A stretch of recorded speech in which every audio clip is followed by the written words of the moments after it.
So this is Adam English for Raw 12:51 AM here with the leader of the Marwood cult, Mr. Ben Marwood. How are you doing, good Hello. sir? I'm doing okay. I'm here in lovely Bristol. You are master high. You are master high. You are master. I love going to a Marwood show because everyone seems like a family there. Everyone's singing along. It's like being around a campfire.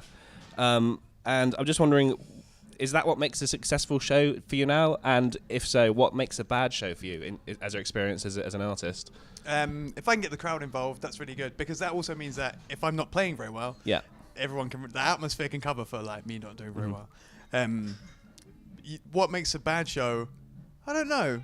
If I turn up to somewhere and there's no one there, that can make a bad show. Or if I feel like I haven't played very well, that can also make a bad show. But I'm very lucky in that we do kind of seem to be in a position where people will come along and they will sing and they will just generate their own atmosphere. Yeah, I assume your friends and family know what you do, but kind of co-workers and people you might not know specifically, is it hard at describing what you do? And A little bit, especially if they're not into folk music. yeah, Then that can, but there's always, if you start a new job, there's always that bit where someone in the office will find out. Yeah. And it will go around the office really quick and then it will be over. Yeah. Like my workmates, they're really kind of supportive. Some of them do come along to the shows. Some of them I think I can help them understand better if we could get them along to the shows. But yeah, it's cool. It's really good. good. It's So fun. I want to talk a little bit about your Xtra Mile family, which is the record label you're a part of, obviously. People like Frank Turner, Beans on Toast, Chris TT, Get Kate, Wear Kate, Will Varley, Skin Lister, and a load of others. What I want to know is, would you still be the same musician you are now if you were not part of this kind of circle of artists? I don't think I would be at all. Like, I mean, everything. When I was at university, probably at the very start of this century, I was started listening to Chris TT then, and before that, I was mostly into, I don't know, just kind of stuff like Elliott Smith and Death Cab for Cutie and that kind of thing.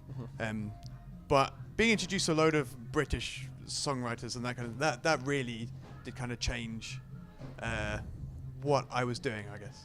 And especially kind of get like the Xtra Mile family are invaluable. Yeah. The acts that they have on and the support and the community that they kind of have built up is really something to cherish in the age of where labels aren't always as successful as they'd like to be. They don't always have the money, obviously, with Spotify and with streaming and that kind of thing. Of course, kind right. of cutting back on how you can make your money.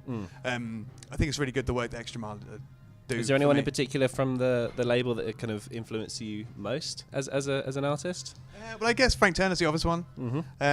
But again, Chris TT, Franz Nicolai is also, he was really great. And the whole tour that I'm on at the minute was booked by Barry, who is Oxygen Thief and Non-Canon.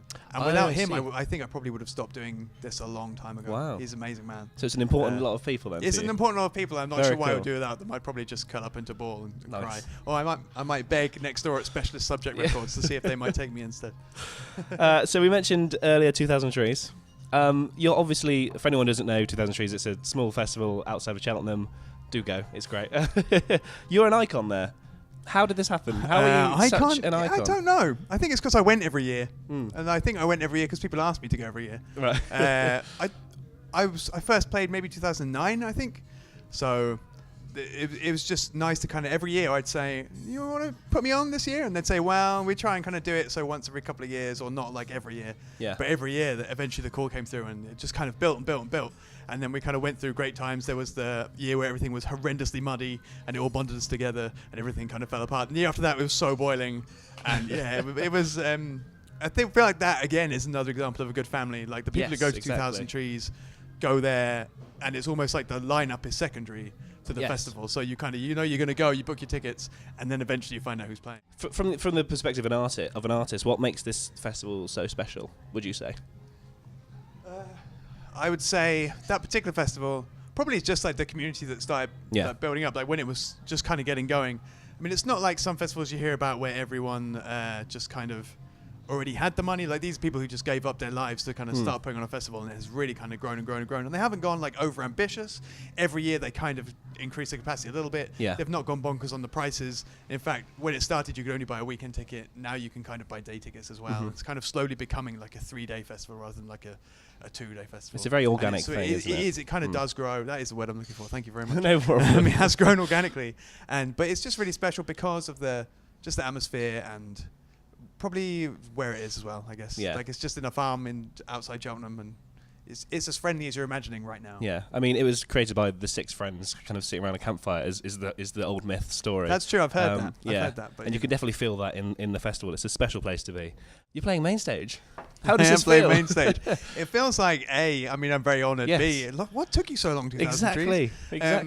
Yeah, I mean but that again, it's all down to the people who come to the shows and who request it, because somebody, I don't know who it was, can't remember who it was, started a main stage chant years and years and years ago, and the whole thing just kind of built and built and built, and every year they were like, come along and play, but not main stage. Come on. And then every year they kind of put me in like a different position. Last year I played at like 11 in the morning or something on the Forest stage on the Saturday. You were there. Yeah. Like I've never seen so many people look so hungover and displeased to be at a gig, but still have a good time as last year. And the Forest stage in particular is such a special place to be. It's lovely. I mean, would you rather play there now, or would you rather be on the main stage with the chanters? I mean, what's the kind of perspective? Well, I think now I've played the Forest stage and I haven't played the main stage. Yeah. I should play the main stage. That's and then cool. I guess the car park maybe after that, or I don't know. Or they'd have to build another stage for me to play on The separate. Marwood stage. The Marwood stage. What's the difference between Ben Marwood on a record and Ben Marwood on the stage? What's your philosophy bringing to a show for people to enjoy?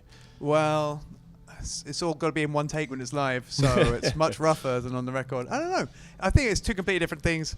Live, it's normally just me, so you just have to just go raw and go as fun as you can, and just work with the crowd and make sure everyone's having a good time and send everyone home happy. Whereas on the record, you can do whatever you like. Yeah. Like you know, you've got time and you can just kind of change things if they don't work and Do different takes. So I think my dad prefers me live. I think I've heard that when my dad gives people a CD of mine, he says, but he's much better live. So there you go. Hi, Dad. Okay, and finally, we know a lot about you as a musician. What's one thing that people probably don't know that you do in your spare time? Any hobbies, interests? What's the coolest thing that we don't know about you? There's no cool thing about me. Oh, there must be. I love horror films. Horror films are brilliant. So I spend a lot of my time watching horror films. And this time of year, we're in spring at the minute, going towards summer. I love nature. So I will seek out this time of year when the sun is out. I live right near a lake. It's beautiful. Okay. Or there's like this place called the Barnes Wetland Centre just outside London that we like to go to. It was really cool. I love geese. You know that? I love geese. Even the scary ones. Both horror movies and geese is from Safe Mode, right? That's right. That's right. See, I've written a song called Safe Mode Yes. with all of my likes in. And so now this question is really easy to answer, but it's much harder to come up with stuff that Refer to people song. don't already know. Yeah. Yeah. Good stuff. Well, Ben, thank you very much for joining us. I'm looking forward to the show. Thank you for having me. I'm looking forward to playing. Get Found is out now. Go check out Ben Marwood if you can on tour, because Buy he's it. brilliant live, as his dad definitely says. Absolutely. Thank you very much. Thank you.